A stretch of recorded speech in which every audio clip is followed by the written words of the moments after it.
Mesdames et messieurs, il est 15 h sur Télé Djibouti. Le journal, voici les titres. Le président de la République a quitté ce vendredi matin le pays à destination de Paris, où il prendra part du 11 au 13 novembre au double événement que sont la célébration du 100e anniversaire de l'armistice et un forum sur la paix et la sécurité dans le monde. Et nous allons faire le point dans ce journal sur cette fusillade en Californie, un carnage commis par un ancien militaire. C'était mercredi soir dans un bar bandit situé près de Los Angeles, en Californie. Nous sommes vendredi 9 novembre 2018. Merci de nous accueillir chez vous. Le chef de l'État Ismaël Omar Guelleh a quitté ce matin le pays à destination de la ville de Paris, la capitale française, où il prendra part du 11 au 13 novembre au double événement que sont la célébration du 100e anniversaire de l'armistice et un forum sur la paix et la sécurité dans le monde. La participation à ces événements s'inscrit au prolongement du lien fort que notre pays a en partage avec la notion d'armistice d'une part et avec la notion de préservation et de promotion de la paix et de la sécurité d'autre part. Notre lien avec l'armistice s'explique effectivement par le fait que des contingents originaires de notre pays aient pris part à la Première Guerre mondiale. Quant à notre lien avec la promotion de la paix et la sécurité dans le monde, elle s'explique par le fait que notre pays concourt au rang de maillon essentiel à la préservation, au combat et à la régulation de la sécurité et de la stabilité dans la région de la Corne d'Afrique et de l'océan Indien.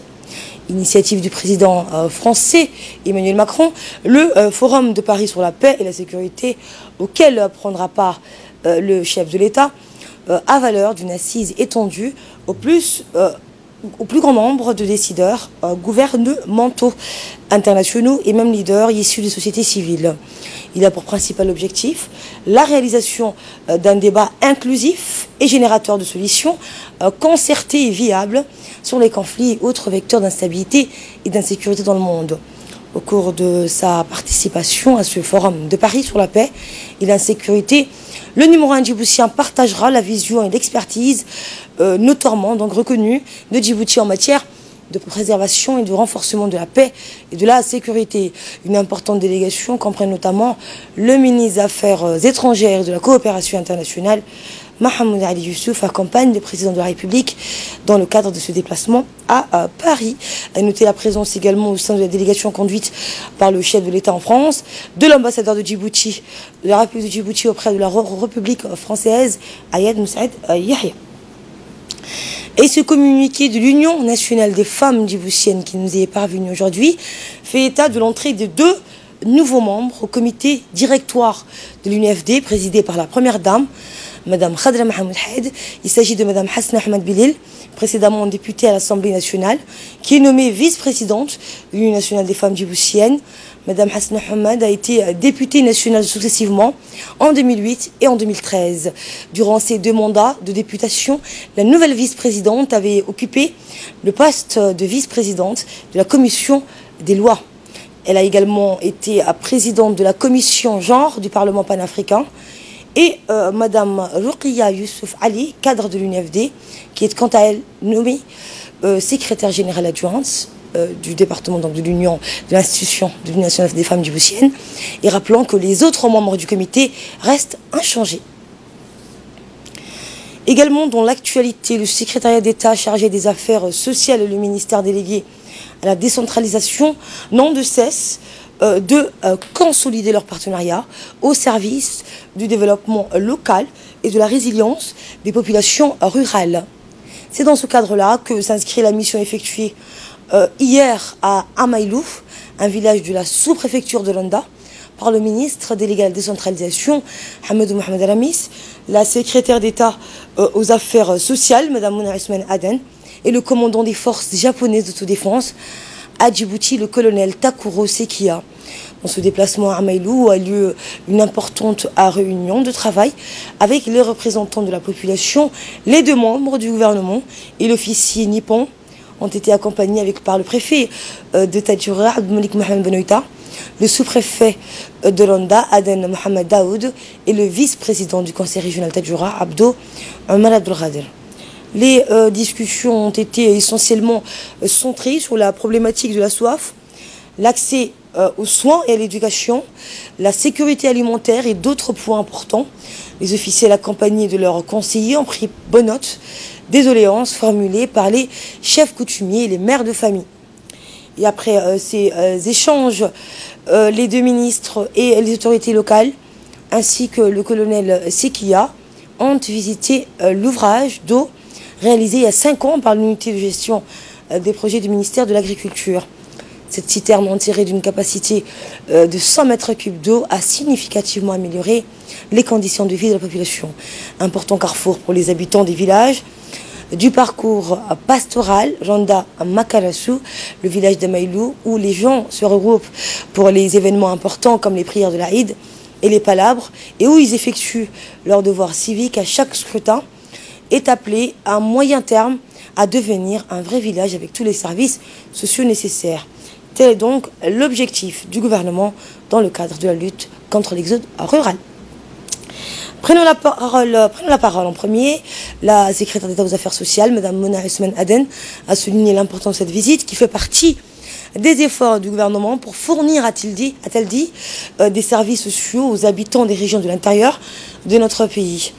Eh bien, nous sommes en visite de travail avec le commandant des forces japonaises basées à Djibouti pour mieux connaître la situation de la population dans les zones éloignées, dépourvues de certains services sociaux tels que les écoles, les dispensaires et autres. Et le ministre en charge de la décentralisation a dans son entrevue, a indiqué qu'au cours de cette réunion, nous avons été informés, a-t-il dit, des besoins urgents de la population dans cette localité notamment, et ceux qui concernent, en ce qui concerne l'approvisionnement en eau potable, et nous nous efforcerons de répondre à cette demande dans les meilleurs délais, conformément aux engagements pris donc par le gouvernement dirigé par le chef de l'État. Enfin, nous allons également coopérer, a-t-il dit, avec les autres parties, concernant notamment les forces japonaises basées à Djibouti. Dans le reste de l'actualité, le secrétaire général de l'Organisation des capitales et des villes islamiques est arrivé ce vendredi à Djibouti pour participer à la 32e session du conseil d'administration de l'organisation qui se déroulera pour la première fois dans notre pays les 11 et 12 novembre prochains en collaboration avec la mairie de Djibouti. Et les épreuves sportives ont démarré hier sur la pelouse du grand terrain de football au stade municipal, et ce sous la houlette du ministre de... Dans l'actualité régionale et internationale à présent, Samothé Saïd, bonjour. Bonjour Asma, bonjour à vous. Et on commence avec cette actualité donc, au Yémen, où les forces loyalistes avancent dans la ville portuaire de Hodeïda. Effectivement, Asma, la bataille pour la cité populaire de Hodeïda se poursuit au Yémen. Les forces loyalistes du président Abdurrabou Mansour Hadi ont réalisé hier une percée dans la ville sous contrôle des rebelles Houthis. Les civils sont pris au piège. Les forces pro-gouvernementales plutôt yéménites, appuyées par l'aviation de l'allié saoudien, ont réalisé depuis hier une percée dans la ville de Hodeïda. Après une semaine d'affrontements aux abords de Hodeïda, la ville portuaire clé sur la mer Rouge, les unités pro-gouvernementales ont pénétré dans cette zone résidentielle au volant des camionnettes sur des routes, comme vous le voyez sur les images, que des rebelles Houthis ont parfois minées. Depuis 2015, Asma, les forces loyalistes loyales au président Abdurrabou Mansour Hadi, aidées militairement par l'Arabie Saoudite et les Émirats Arabes Unis, tentent de chasser ces rebelles soutenus par l'Iran, des vastes régions qui l'ont conquise dans Hodeïda, de la capitale de Sanaa. Et au Zimbabwe, au moins 47 personnes ont trouvé la mort, dont 2 enfants. C'était mercredi, dans une collision de 2 bus. Effectivement, Asma, d'après la chaîne de télévision publique zimbabwéenne Broadcasting Corporation, les 2 véhicules se sont télescopés près d'une poste de pitch non loin de la localité de Rusape, dans la province de Manicaland, au nord-est du pays. Information confirmée par la police qui fait état d'un bilan de nombreux blessés, dont état 47 effectivement, dont 2 enfants. 30 corps ont déjà été identifiés. Une enquête a été ouverte pour déterminer les véritables causes de cette coalition. Mais les observateurs parlent d'un excès de vitesse de l'un des véhicules. En juin, Asma, rappelons-le, 43 personnes ont été tuées dans un accident dans le nord-est du pays. La route menant à Zimbabwe voisine, ajoute l'agence. Et on fait le point avec vous sur cette fusillade. Donc c'est un carnage commis par un ancien militaire mercredi soir dans un bar bondé situé près de Los Angeles en Californie. Effectivement, Asma, le tireur âgé de 28 ans, Hyen Longing, a commis ce carnage lors d'une série de rassemblements. Plus d'une trentaine de personnes, dont de nombreux étudiants, dans la ville de Thousand Oaks, au nord de Malibu. Les autorités ignorent depuis hier la raison pour laquelle cet homme, qui ne semblait pas avoir des cibles spécifiques à l'intérieur du bar, a commis ce carnage.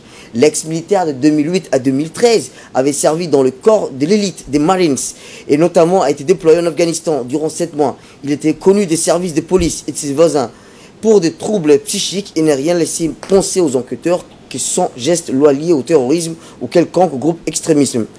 Enfin, en avril, Hyen Long n'avait pas arrêté ni interné dans un laissé de force de l'ordre et l'impression qu'il souffrait de stress post-traumatique. Vraisemblablement, Asma, lié à ses antécédents militaires, Hyen Long vivait avec sa mère dans un quartier de Kozu en Thousand Oaks. Et brièvement, le président du Conseil d'État cubain a entamé sa visite officielle d'amitié au Vietnam, et ce sur invitation du président et du Premier ministre du Vietnam. Effectivement, Asma, cette visite, Asma, ouvre une nouvelle étape pour le Cuba, pour continuer à renforcer les relations spéciales entre le Vietnam et Cuba, et à concrétiser les accords conclus lors de la visite d'État à Cuba du secrétaire général du Parti communiste du Vietnam, Nguyen Phuc Truong, en mars dernier, de la visite au Vietnam du vice-président du Conseil d'État de Cuba, Salvador Valdés Meza, en septembre dernier. Cette visite, Asma, réitère la politique constante du Vietnam de développer, cimenter sans cesse l'amitié, la solidarité fraternelle spéciale, la confiance mutuelle et la coopération intégrale entre les partis de l'État et le gouvernement et le peuple des deux pays. Elle affirme également le soutien au Vietnam à la cause révolutionnaire du Cuba. Et enfin, l'Égypte envisage de modifier une loi controversée sur les ONG. Effectivement, Asma, le comité a annoncé mercredi dernier avoir réalisé les aspirations de la société civile et de refléter la confiance de l'État à son égard. Cette annonce intervient à la suite d'une récente allocution du chef de l'État en faveur d'une modification de texte.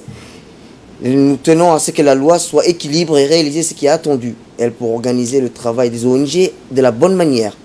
Les ONG jouent un rôle extraordinaire en Égypte, a-t-il affirmé dans sa déclaration retransmise par la télévision nationale. Sur la base de la loi en vigueur, Asma, les représentants des services de sécurité et de renseignement de l'armée exercent un contrôle étroit sur l'activité de ces organisations, en particulier ceux qui bénéficient des financements de l'étranger.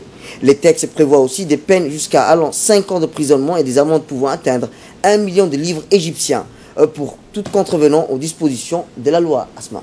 Merci à vous pour ces précisions. Ce journal vous a été réalisé par l'ensemble de la rédaction. Merci à vous de l'avoir suivi. Excellent week-end à toutes et à tous.